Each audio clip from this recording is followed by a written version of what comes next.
Hello বন্ধুরা, খুব jealous হচ্ছে টাকাওয়ালাদের ঘরে সুন্দরী বউ। এই বুড়ো বয়সে মোস্তাক তিশাকে বিয়ে করে ফেললো। আরে তোমার পকেটে টাকা থাকলে তিশার থেকেও সুন্দরী মেয়ে হবে তোমার ঘরের বউ। সেজন্য তোমার থাকতে হবে একটি 1xbet অ্যাকাউন্ট। বন্ধুরা, প্রথমে 1xbet অ্যাপটি ক্রোম বা যে কোনো ব্রাউজার হতে ডাউনলোড করে নেবেন এবং অ্যাপে প্রবেশ করবেন। এখানে দেখতে পাচ্ছেন দুটি অপশন রয়েছে। এখান থেকে রেজিস্ট্রেশন অপশনে চাপ দিবেন। এখন দেখতে পাচ্ছেন এখানে কিছু অপশন দেওয়া আছে। এখানে আপনি ইন ওয়ান ক্লিক অপশনে চাপ দিলে নতুন একটি পেজ আসবে। তারপর এখানে যেমন আছে তেমনই থাকবে। প্রোমো কোডের এই ঘরে লিখবেন ইউবিডি।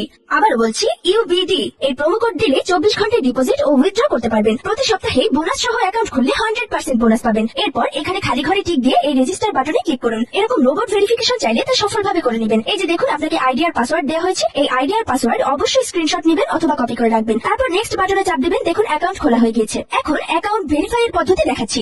এজন্য নিচে এই মেনু বাটনে চাপ দিয়ে উপরে পার্সোনাল প্রোফাইলে চাপ দিলে এরকম একটি পেজ আসবে। এখন এই যে দেখতে পাচ্ছেন ফোন নাম্বার লিংক, এখানে চাপ দিয়ে আপনার ফোন নাম্বারটি বসাবেন। দেখবেন আপনার ফোন নাম্বারে একটি কোড আসবে। ওই কোডটি এখানে বসিয়ে অ্যাক্টিভ অপশনে চাপ দিবেন। এখন এন্টার ডিটেইলস, এখানে একটা চাপ দিবেন। এখানে আপনার এনআইডি এর তথ্যের সাথে মিল রেখে সব তথ্য পূরণ করবেন। এখানে আপনার নামের প্রথম অংশ লিখবেন, তারপর শেষ অংশ লিখবেন। ডেট অফ বার্থ, এখানে আপনার জন্ম তারিখটি লিখবেন। প্লেস অফ বার্থ মানে আপনি যেখানে জন্মগ্রহণ করেছেন তা লিখবেন। রিজিয়নে বাংলাদেশ, তারপর সিটিতে ঢাকা। রেসিডেন্স অ্যাড্রেসে আপনার জেলাটি লিখবেন। ডকুমেন্ট টাইপ অপশনে ন্যাশনাল আইডি কার্ড সিলেক্ট করবেন। এখানে সিরিজের ঘরে 1 লিখে দিবেন। ডকুমেন্ট নাম্বারের এখানে আপনার এনআইডি কার্ডের নাম্বারটি বসাবেন। আর যদি এনআইডি কার্ড না থাকে তাহলে আপনার মোবাইল নাম্বারটি বসাবেন। কোনো সমস্যা হবে না। এখানে ডেট অফ ইস্যুর জায়গায় দেখবেন ভোটার আইডি কার্ডের উল্টো পাশে ডেট অফ ইস্যুর ডেট দেওয়া রয়েছে, ওইটা বসিয়ে দিবেন। এরপর ইস্যুড বাই এর জায়গায় বাংলাদেশ গভর্নমেন্ট লিখে দিবেন। সব ঠিক থাকলে নিচের এই টিক মার্কে একটা চাপ দিবেন। এই যে দেখতে পাচ্ছেন অ্যাকাউন্ট ভেরিফাই হয়ে গেছে। এখন ডিপোজিট কিভাবে করবেন তা দেখাচ্ছি। এখানে ডিপোজিট অপশনে একটা চাপ দিবেন। বন্ধুরা, দেখতে পাচ্ছেন এখানে বিভিন্ন পেমেন্ট মেথডের মাধ্যমে আপনি ডিপোজিট করতে পারবেন। তো আমি আপনাদের দেখিয়ে দিচ্ছি কিভাবে এই পেমেন্ট মেথডের মাধ্যমে ডিপোজিট করবেন।